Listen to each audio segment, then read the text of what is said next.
All right, guys. Hey, so let's have this conversation about Ryan Cohen and his interview he just did. I thought it was phenomenal for a couple of points. There's a couple of key takeaways for me. Number one, the biggest thing, the X factor, was power packs. He talked about the digital, he talked about the physical, and the difficulty of inventory, which we already knew was an issue because what we've always said, that if you give the investors of GameStop something to buy, they will buy it. And in this case, you gave us collectibles, PSA graded cards, Pokemon cards, sports cards, and it's more than just a fad. You know, these are investments, and there's value there. So I think that the demand for power packs is something that they couldn't really put a dollar to valuation-wise. But if you heard Ryan, he's telling you, he's like, hey, we're pleasantly surprised that we could sell every card we get. And that's been the consensus as you look at the website. We've talked about the GameStop.com website and all the PSA graded cards they have for sale. They just wiped out the whole inventory yesterday. You know, they went from 7,500 cards all the way down to 1,500. So 6,000 cards gone instantly. And you would basically think that would be the power packs, whether it be physical and or digital. The digital power packs and the inventory. One thing that GameStop has allowed, I don't know if you guys saw this, but they now have changed the buyback time. The buyback time used to be immediately. I'll give you this example. You buy a card on powerpacks.com, the card comes up.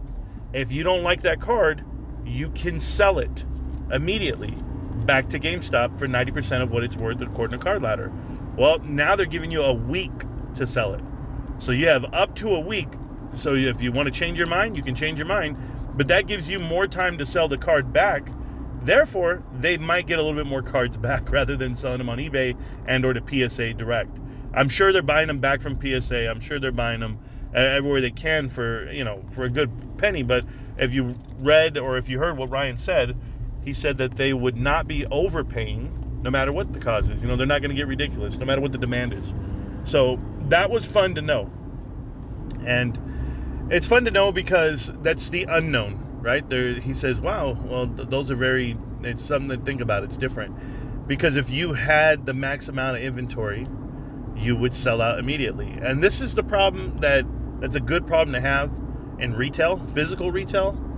And this is why I don't like that people complain when they say, well, GameStop only had X amount of inventory, they ran out. If you heard somebody in the Discord this week, they're like, I'm going to go right to GameStop's corporate and tell them they need more because I got there and they didn't have enough. This is nonsense. This is garbage. For them to have enough for everybody would be nonsense and garbage because you wouldn't know how many to buy. The demand is that great. So we've limited the amount that people can buy.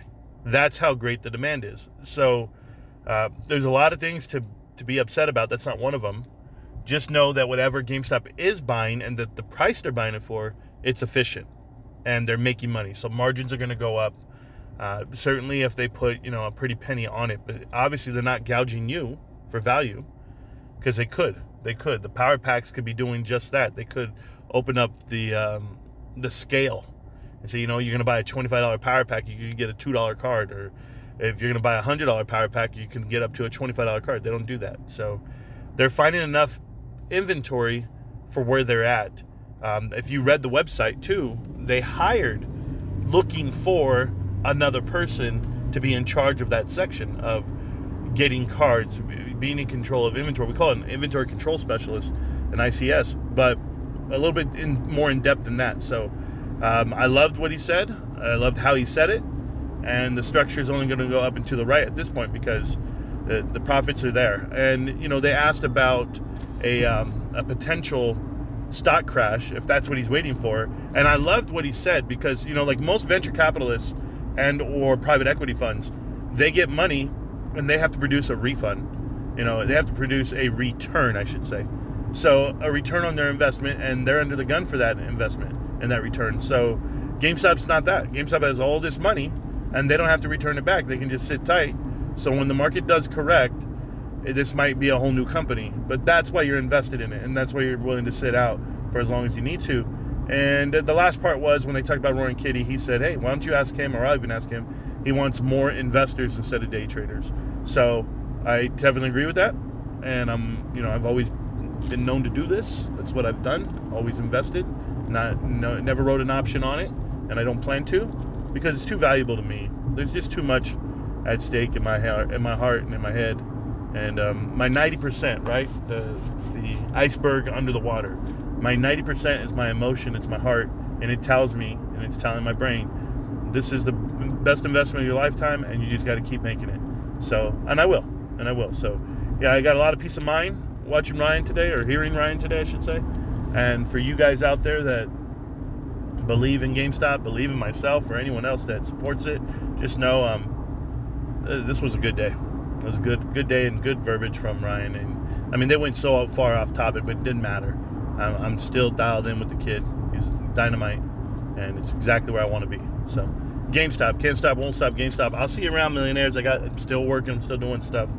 But you guys take care. Peace.